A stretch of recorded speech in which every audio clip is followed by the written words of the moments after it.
आज हम लोग एसएससी के लिए कुछ वीडियो बनाएंगे एरर के लिए, ताकि जितने भी बच्चे हैं उन्हें सुविधा हो सके। और मैं यह सोचकर वीडियो बना रहा हूं कि आप लोगों ने सारे रूल्स को ढंग से पढ़ रखा है और आपको ध्यान भी है। मैं इसमें सिर्फ आपको रूल याद दिलाने का काम करूँगा कि यह रूल इस तरह से आपने पढ़ा होगा। बाकी अच्छे से ग्रामर पढ़ने के लिए, ग्रामर पढ़ने की मैं बात कर रहा हूँ, तो आप बहुत सारे वीडियो बन रखे हैं यूट्यूब पर। आपको जो अच्छे लगते हैं उनमें से किसी एक को आप देख सकते हैं। यह जो वीडियो होगा सिर्फ उन बच्चों के लिए होगा जिन्होंने अच्छे तरह से ग्रामर के सारे रूल्स को एक बार तो पढ़ ही रखा हो। चलिए हम लोग शुरू करते हैं। कहता make haste lest your should not miss the train. तो यहाँ पर आपको ज्ञात होगा कि लिस्ट के बाद नॉट का प्रयोग नहीं होता है। लिस्ट का अर्थ ही होता है ऐसा न हो कि, या जिससे कि न। नेक्स्ट हम देखते हैं। कहता है many of us do not know to swim at all.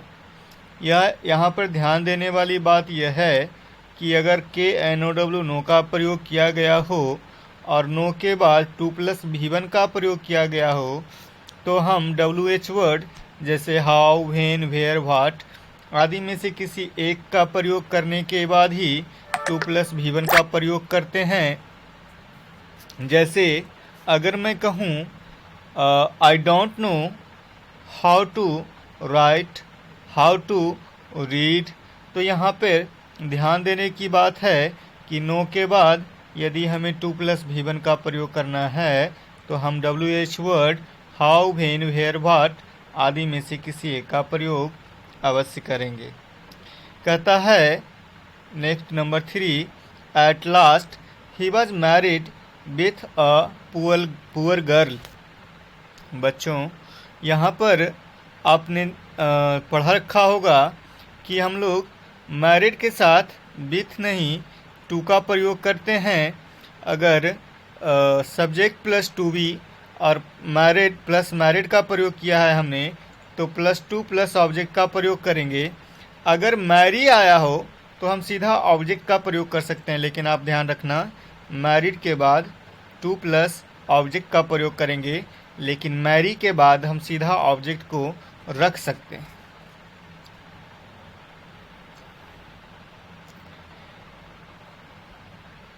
कहता है she said that she will help me whenever I was in difficulty.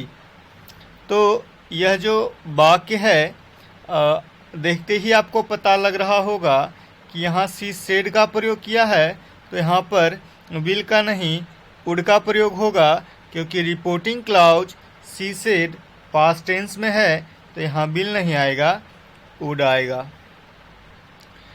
Next number 5 कहता है being a fine day we went out for a picnic at Okhla.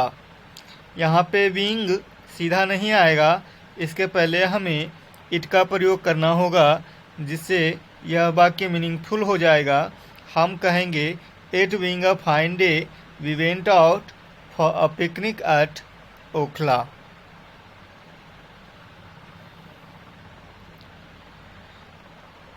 Next है कहता है many a man have been working under me.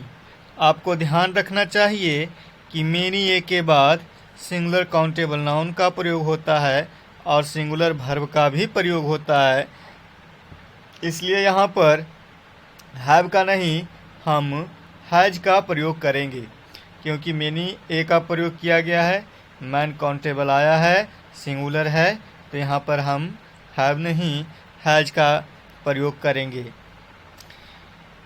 Next कहता है 7 number your flat is superior then that of mine in all respects. कहता है your flat is superior, तो आपने पढ़ रखा होगा superior, inferior, anterior, posterior, prior, junior, senior. इन सभी के बाद हम दैन का प्रयोग नहीं करते हैं, हम टू का प्रयोग करते हैं।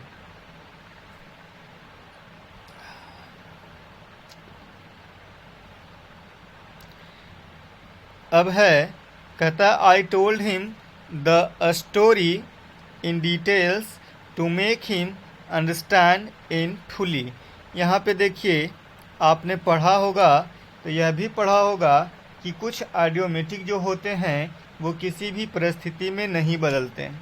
तो आइडियोमेटिक जो होता है वो नो चेंज होता है, तो हम यहाँ पर इन डिटेल्स नहीं इन डिटेल करेंगे, क्योंकि in detail, in confusion, in trouble, in danger, in depth, ये सारे के सारे आइडियोमेटिक है जिन्हें हम चेंज नहीं करते हैं।